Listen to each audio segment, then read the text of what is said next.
Hello po, kumusta po kayong lahat? Sa mga kayo naroon, welcome po sa ating channel, ang showpaul.ph. Ngayon po ay ka-31 ng Mayo, taon 2024. Ang topic po natin ngayon ay ang galit na si Attorney Harry Roque doon po sa 90 billions peso sa PhilHealth po sa more noble causes. At po yung pag-visit ni President Bongbong Marcos sa Brunei, sabi po ay pinagkaguluhan siya ng ating mga Filipino community doon. So titingnan po natin yon, panonoorin po natin yung may video po tayo doon na nakita, at pagkukumparahin po natin yung pag-visit ni former President Rodrigo Roa Duterte sa Brunei. Titingnan po natin, mayroon po mga video, yung video po ni Pangulong Bongbong Marcos at yung pong video ni Pangulong Rodrigo Duterte sa kanilang pag-visit sa Brunei. Titingnan po natin, pagkukumparahin kung ng mga Filipino community doon sa Brunei, Darussalam. At siyempre, para po sa ating Vice President Sara Duterte, sa kanya pong pag-celebrate ng kanyang kaarawan. Happy birthday po, Vice President Sara Duterte. Meron po akong video na ipapanood sa inyo. Yung pong ibang mga DDS supporter, naghandog po sila ng birthday kay BP sa Manila Bay. Yan lang po muna ang ating topic ngayon. Bukas po, susubukan natin mangalap ng mga balita tungkol po sa pag-visit ni Pangulong Bongbong Marcos sa Brunei at sa pagpunta niya po sa Singapore. Mag-update po tayo dyan bukas. Pero ngayon po ay yan lang po muna ang ating topic. Pero bago po yan, update po muna tayo sa ating currency exchange. Yan po, ang ating pong 1 US dollar ay equivalent to 58.572. Ang Kuwaiti dinar po 190.90. Ang Saudi Arabian Riyal 15.620. Canadian dollar 42.934. Japanese yen 0.372. British pound 74.603. At pong euro 63.562. At pong ating Emirates dirham is 15.950. At ang ating Hong Kong dollar is 7.490. So yan po yung ating latest currency exchange. Ngayon po ay ka-31 ng Mayo, taon 2024. So punta na po tayo sa ating topic. Unahin po muna natin yung ating 90 billion sa PhilHealth na si Mr. Attorney Harry Roque po ay galit na galit. Panoorin po natin. Magkikita po tayo sa korte at sisiguraduhin ko lahat kayong responsable dito sa malversation ng 90 billion. Pakukulong ko kayo kung yan ang huling gagawin ko sa aking buhay sa mundong ito. Pero hindi po ako papayag na lulustayin nyo ang nakalaan para sa mahirap na mga Pilipino. Tumawag po kayo, PhilHealth dito, kung sinasabi nyo ako'y nagsisinungaling. Sabihin nyo mali ako. At sabihin nyo kung ano yung more noble causes. At sabihin nyo walang linalabag na batas. Bukas po ang aming linya in the interest of fairness.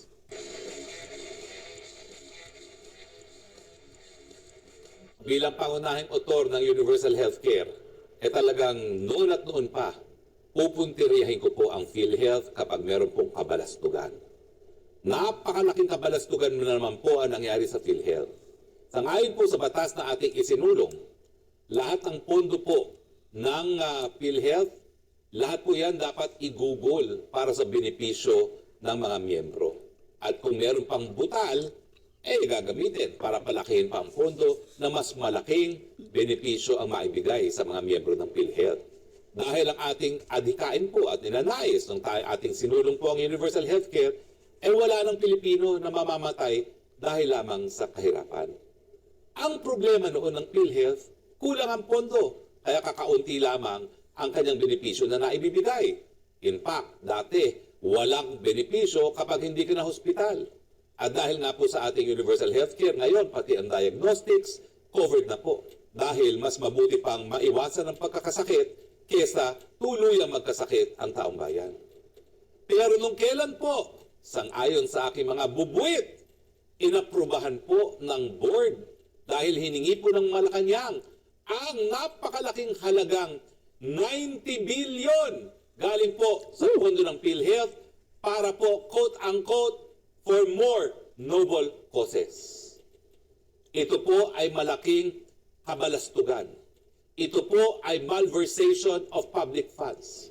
Ito po ay labag sa Universal Healthcare Law na nagsasabi na walang pondo ang PhilHealth na dapat mapunta sa gobyernong pangnasyonal. Dapat po yan ibuhos sa mas marami pang benepisyo ng ating mga mamamayan nang sa ganon magkaroon na ng mas maagang katuparan ang ating pangako na wala nang mamamatay na Pilipino dahil lamang sa kahirapan. Anong noble causes ang inyong sinasabi? Yan ba ay para bumili na naman ng lagda para sa pirma? Yan ba ay para sa mga proyektong infrastruktura na pinakikinabangan ng mga politiko? Malinaw po ang batas. Kung dati ang problema ay kulang ang pondo ng PhilHealth, ngayon po, sumobra ang pondo. Bakit? Dahil pinagkakait ang benepisyo sa taong bayan at dahil pinataas pa ang premium. At huwag niyong pong sisihin ang batas na ating isinulong dahil yung pagtaas po ng premium, yan po ay napasa loob sa isang implementing rules and regulation na hindi po kasama doon sa ating batas na isinulong sa 17th Congress. Mahiya kayo sa mga sarili nyo at Malacanang, how dare you? Kung sobra ang pondo ng PhilHealth, dapat binawasan ang premium. Bakit niyo pa pinayagang tumaas na naman ang premium? Kung merong pondo ang PhilHealth, ibinigay niyo sana yan sa mga tulong medikal dahil ang dami pong namamatay pa rin dahil sa kahirapan lamang. Pero inuna niyo muna ang nais niyong pagpapasasa, ang inyong paglamon sa pondo ng PhilHealth para sa inyong karangyaan. Mahiya kayo dahil yung pong salaping yan po'y nakalaan para sa kalusugan ng bayan, hindi po yan para lapain ng mga politiko. Mamatay sana kayo lahat ng mga lumalamon ng pondo na nakalaan para sa kalusugan ng mga mahihirap na mga Pilipino. But because we are responsible here in SMNI, iniimbitahan ko po ang kahit sino sa PhilHealth, tumawag po kayo ngayon sa amin para marinig ang inyong panig. In fairness, kanina pa po namin kayo tinatawagan, kaya nga po hinuli namin itong segment na ito. Bakit kayo naglaan ng 90 billion for, quote-unquote, more noble causes? Ano pa ba ho ang noble cause kung hindi doon sa maiwasan ang pagkamatay ng mahirap dahil lamang sa kahirapan? Hindi ba ho wala nang mas noble na cause pa kung hindi yung karapatan mabuhay? Dahil napakadami pong namamatay dahil hindi lang nila kaya magpagamot? Wala na pong more noble cause dyan kung tayo po ay sisiguraduhin na maprotektahan ang karapatang mabuhay, lalong-lalo na ng mga mahihirap na mga Pilipino. Pasensya na po kayo. Wala pa ako sa gobyerno. Talaga po, binabantayan ko na yung PhilHealth na yan. Lalo na nung naisulong natin ang Universal Healthcare. Hindi pa ba sapat na mga patay ay nakakakuha ng dialysis benefit? Hindi pa ba sapat na yung hindi kinakailangan ng katarata ay binibigyan ng katarata operation para lamang makasingil? Hindi pa ba sapat yung anomalya na namibigay kayo ng grocery para lang makakonfine sa ospital lang kayo ay makakolekta sa PhilHealth? Ngayon, kayo mismong namumuno sa PhilHealth ang naglustay ng salapi ng PhilHealth para sa mga most noble causes na pinagbabawal naman sa batas. Yan ang problema sa administrasyon na ito. Akala nyo, you are above the law. Pag hindi nyo po binawi ang resolusyon na yan, didemanda ko kayong lahat. dahil yan po ay balakid sa pagiging tagumpay ng ating kaisa-isang pinaka-importanting batas na isinulong. Yang universal healthcare po, kung ako'y bukas, tatawagin na ng Panginoon at tanungin ni San Pedro anong nagawa ko dito sa planetang ito nung ako'y nabubuhay, universal healthcare. Dahil yan po ay nasa Biblia rin. Na bigyan ng tulong ang mga mahihirap. How dare you misappropriate napakalaking halaga 90 billion pesos for more noble causes. Ano yan? Sa mga aktibidades ng First Lady? Ano yan? Pang-ayuda na naman? Para kay Speaker? Hindi na ba kayo nangilabot? Ang dami-daming namamatay dahil sa kahirapan? Tapos yung pondo na dapat ibinigay sa benepisya, ibibigay niyo pa sa mga ibang mga quote-unquote noble causes? At bakit hindi nyo inanunsyo yan? Bakit tinago niyo yan sa publiko? Kung kayo ay merong marangal na dahilan sa misappropriation ng 90 billion, bakit nyo itinago at hindi isinapubliko? Mabuti na lang, marami pang nagmamahal sa bayan at nagsiwalat nitong balitang ito sa akin dahil alam nila hindi tayo papayag. Magkikita po tayo sa korte at sisiguraduhin ko lahat kayong responsable dito sa malversation ng 90 billion. Pakukulong ko kayo kung yan ang huling gagawin ko sa aking buhay sa mundong ito. Pero hindi po ako papayag na lulustayin nyo ang nakalaan para sa mahirap na mga Pilipino. Tumawag po kayo, PhilHealth dito, kung sinasabi nyo ako'y nagsisinungaling. Sabihin nyo, mali ako. At sabihin nyo kung ano yung more noble causes. At sabihin nyo walang linalabag na batas. Bukas po ang aming linya in the interest of fairness. So yan po yung pahayag ni Attorney Harry Roque. Galit na galit po siya dahil siya po yung author ng Universal Healthcare sa atin po sa Pilipinas. Ano nga po ba yung 90 billion PhilHealth na sinasabing more noble causes? Yan po, chinalis niya po yung PhilHealth. At yung pong mga Makabayan Black, ayan na po. Baka po ito ang pwede niyong imbestigahan. At tingnan, ang inyo po kasing pinaglalaanan, yung 125 million na binigay ng Pangulo kay BP Sara para po sa kanyang confidential fund. Diyan po galit na galit po yung Makabayan Blog nasa Kongreso. Yung pong ating mga kaliwa. Sabihin na natin mga kaliwa totoo naman mga kaliwa Yan po yung kanilang pinagtutunan ng pansin. 125 million na hiningi po ni BP Sara sa ating Office of the President, at yun naman po ay pinagkaloob ng ating Presidente kay BP Sara. At yan po yung kinu-question nila sa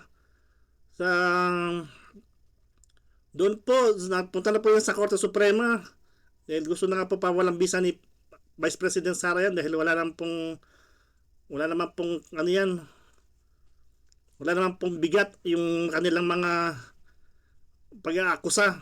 Ito po, 90 billions, 125 million versus 90 billions. Gaano po karami yun? Yan po, hinamon niya po si Speaker at si First Lady. Yan po yung sabi po ni Attorney Harry Roque. So, tututukan po natin yan sa mga darating na araw. Titignan po natin yung ano ba yung more noble causes na yan para po magkaroon po tayo ng idea. Hindi po biro po yung pera. Billion po. 90 billions. Marami po makikinabang yan. Yan po yung sa PhilHealth. At punta po tayo sa ating ibang topic. Yung pong pagbisita ni President Bongbong Marcos sa Brunei. Dahil meron pa akong nakita na napakarami daw ang sumalubong kay PBBM. Dinubog daw po siya doon ng mga Filipino community. Gaano ba katotoo yun? Meron po ako mga video na niready dyan at pakukumparahin po natin yung pag-visit ni PBBM ngayon. Latest po yan. At yung pong pag-visit ni former President Duterte noong pong nakaraan. Noong po siya ay Pangulo pa. So unahin pa muna natin yung kay President Bongbong Marcos. Bongbong Marcos is in Brunei for a two-day state visit to boost trade, investment, and economic relations between the two countries. The President, accompanied by First Lady Liza Araneta Marcos and the Philippine delegation, arrived at the Brunei International Airport at 10:01 a.m. Marcos is in Brunei for a two-day state visit to meet with Brunei Sultan Hassan Al Bolkiah and other government and business leaders. He is also set to meet with the Filipino community in Brunei. According to Marcos, the Philippines and Brunei will sign a memorandum of understanding to bolster the tourism sector. The President says the partnership with Brunei will help bolster political, economic, and people-to-people ties. According to the Department of Foreign Affairs, several other memorandums of understanding will be signed in the sector of agriculture, food security, and maritime cooperation. Brunei, a predominantly Muslim country rich in oil and gas, is home to about 25,000 Filipinos. After his trip to Brunei, the President will immediately fly to Singapore to speak at the International Institute for Strategic Studies Shangri-La Dialogue, Asia's premier defense summit. Marcos's visit to Brunei and Singapore are his 27th and 28th overseas trips since he assumed office in 2022. So yan po yung video na nakita ko. So yung po pagbaba ni President Bongbong Marcos at ni First Lady, yan po sa Brunei. So ito pa, meron pa po isa.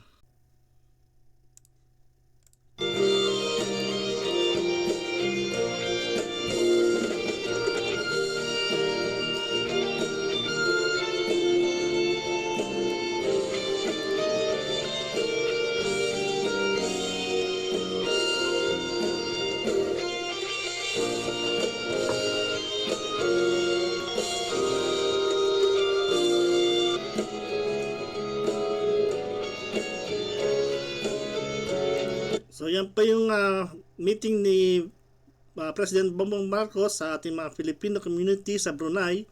So tingnan po natin kung gaano po karami yung mga Filipino na nandiyan na umattend.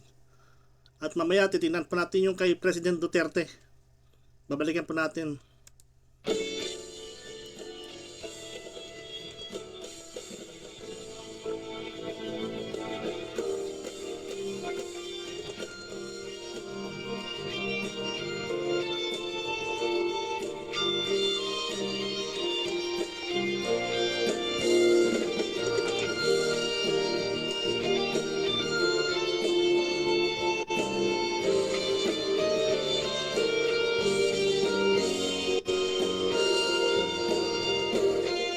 Bubuhat sa tingin nyo ay pakita yung buong lugar.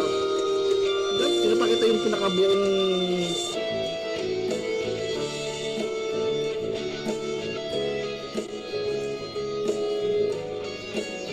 hindi po pinapakita yung pinakabuong hall. Dapat pinapakita kung gaano para malaman kung gaano karaming tao.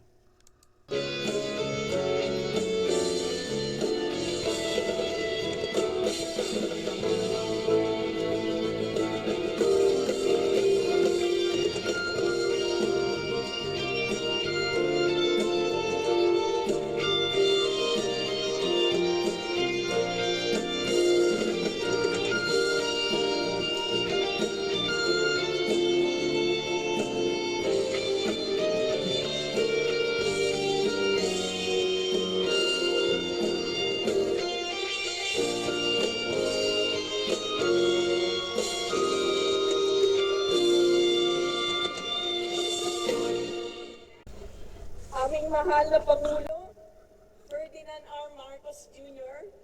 at ang kanyang mabuting katuwang. So yan po yung Filipino community na marap po kay Pangulong Bongbong Marcos. Yan po, marami po. Kita po natin yung hall na yan. Yan po ba kalaki yan. So yun lang po ang gusto natin ipakita sa ibang araw na po natin. Yan lang po ang gusto natin ipakita kung gaano pong karami ang sumalubong sa kanya at umatin sa kaniyang paghaharap po sa mga Filipino community sa Brunei. Yan po, marami po. Makikita natin, yan po yung pinaka-hall na pinagdausan ng mga Pilipino na nakipagkita kay Pangulong Bongbong Marcos. Ngayon po ay pupuntahan naman natin yung naging visit ni Pangulong Rodrigo Duterte nung po siya ay nag-visit ng Brunei.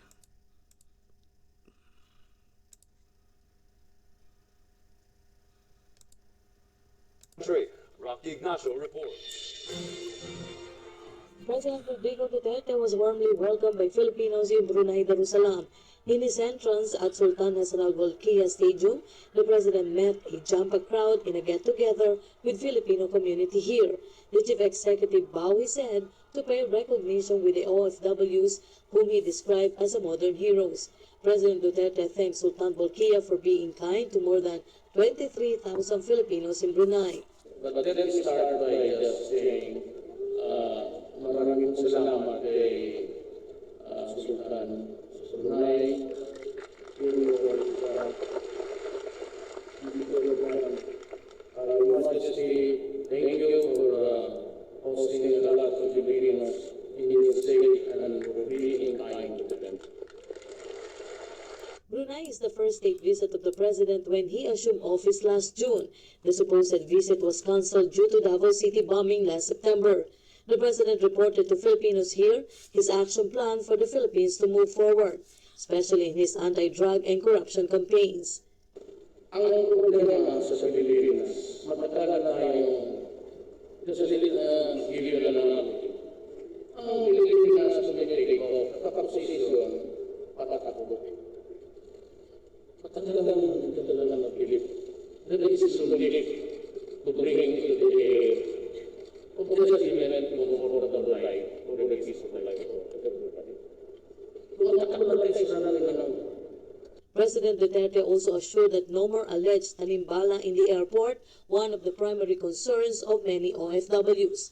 The president directed Presidential Communications Secretary Martin Antanar to launch a program where the president can personally address public complaints at People's Television Network.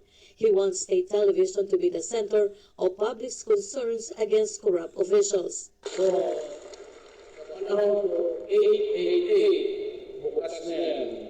Tapos sabi ko sa RBN, si Secretary Andanar, after the news sa PDD4, I think it's government channel, ipipost na doon, text mo na lang.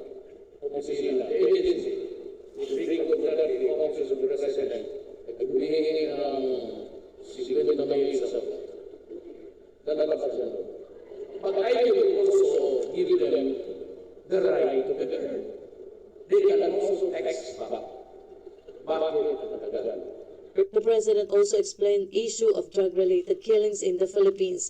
He said there will be no let-up in the campaign against illegal drugs up to the last drug lord. Hindi na sa my God, hindi na talaga ang buhay. Sorry na lang. Kaya sasabihin nila na 3,000 ang namatay. Well, alam mo kasi, kung tayo yung magdala, hindi pa talaga dyan, pinatay na sa sabihin, tinatawag sa sabihin, I cannot say the word na meron, pero kung sabihin mo, state is also giving, puro rin mapatay na, Of President Duterte's cabinet report, the president's visit to Brunei has so far yielded positive results. They can consider fast-growing economies like Philippines with respect to agribusiness, investing in tourism resorts, being halal certified tourism areas. They also say the Brunei government supports the Duterte administration's anti-drug campaign. In-emphasize ni Sultan yung drug problem and how he recognizes the drug problem. The president met with members of the Filipino community. Yan po yung pagbisita ni former President Rodrigo Roa Duterte. Tingnan niyo po yung mga taong sumalubong sa kanya. In Brunei Sunday night at the Indoor National Sports Complex. Your Majesty, thank you for hosting a lot of Filipinos in your state and for being kind to them. Mr. Duterte talked about the changes implemented by his administration since he assumed the top post. He vowed to continue his anti-drug campaign despite criticisms from human rights advocates and the international community. The Brunei media reports Sunday's event was the biggest gathering for a visiting president. There are 23,000 Filipinos in Brunei. 17% or almost 2 out of 10 work as domestic helpers, while others work as teachers, doctors, and engineers. So yan na po yung ating video, yung pong ating topic ng 90 billion PhilHealth sa sinasabing more noble causes ni Atty. Harry Roque. At yung pong pagkukumpara natin kung gaano po ba, sino po ba yung mas mainit na tinanggap sa Brunei Darussalam, si PBBM po ba o si FPRRD? Yan po, kayo po yung magkomento sa baba. Sino po sa tingin nyo ang mas tinanggap o mainit na pagtanggap na mga Pilipino? At yun po sa 90 billions na more noble causes, ano po ba yung tingin nyo dyan? Ano po kayong masasabi sa yan pong more noble causes na nagkakalaga ng 90 billions? Yan po itinalis ni Mr. Atty. Harry Roque yung PhilHealth. Tayo naman po, yan, sabi natin sa mga makabayang block o ano na, ito 90 billions yan. Doon po kayo nakatutok sa 125 million ni BP Sara na yun naman po ay hiningi sa presidente. Presidente naman po nagbigay. At hindi pa natin alam kung ano pong nilang gustong ipahayag dyan. So ngayon po, punta na po tayo sa good news naman. Tapos na po tayo sa mga bad news. Good news naman po tayo sa birthday po ng ating Vice President Sara Duterte. So tingnan po natin yung birthday na pinagdausan ni yan po. Ako po, si Inday Sara. A proud Davaoena. A proud Mindanaon. Hindi ako ang pinakamagaling o pinakamatalinong tao sa Pilipinas at sa mundo. Ngunit, walang makakatalo sa tibay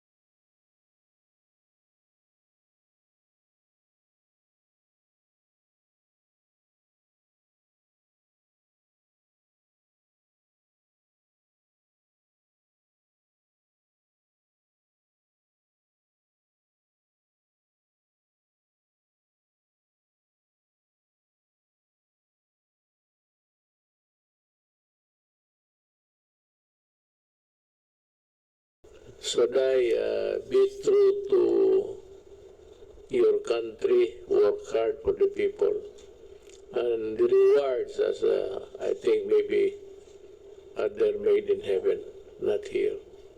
Trabaho ka lang and be good. Happy birthday. I love you. Mga vloggers natin na walang tigil at walang hubay na sumusuporta sa inyo. Andito po ang ating PBBM, andito po ang BTS, andito po ang Saraon, Ipekan, Inumerean, ano ba? Tulong, Duterte Mission, Inday Kes, at ang People's Blocker of the Philippines.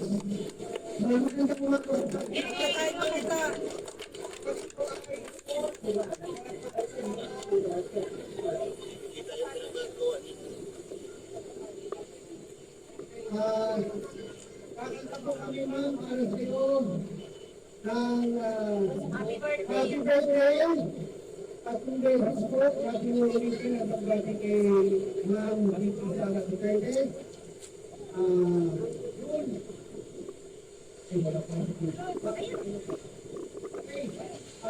Nag-help po tayo para sa tayo Comment lang kayo, comment lang kayo dyan. Happy birthday! Happy birthday! Happy birthday to you! Happy birthday! Happy birthday! Happy birthday to you! Happy birthday!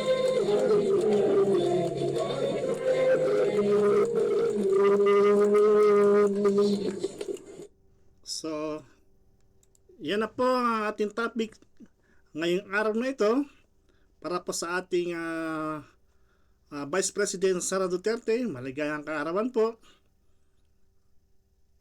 Bukas po, pag tutuunan natin ng pansin ang pagbisita ni President Bongbong Marcos sa Brunei at sa Singapore, atin po nga alamin kung ano po ba yung magagandang balita na maiuwi niya sa Pilipinas. So sana po ay marami siyang uwing investment or investor sa ating Pilipinas. Naway marami po siyang makuhang investor na mag-invest po sa atin sa Pilipinas. Dahil yan po ang kailangan natin, investor. So yan po. At titingnan po natin. Yan po yung mga DDS supporters na nakipag-celebrate sa ating Vice President. Diyan po sila nag-celebrate sa Manila Bay, sa Manila. Yung po mga video na yan, hiniram natin sa mga mga tunay na may-ari po yan ng mga video na yan. Pahiram po ng inyong mga video. Muli po, hanggang dito na lamang po ang ating topic. At makita-kita po tayo sa susunod na araw o bukas. Kung kayo po ay mapadpad sa channel na ito, huwag niyo pong kalimutan mag-subscribe, i-click po ang notification bell, i-like at i-share na rin po itong ating mga video. Muli po, saan man kayo naroon, lagi po kayong mag-iingat.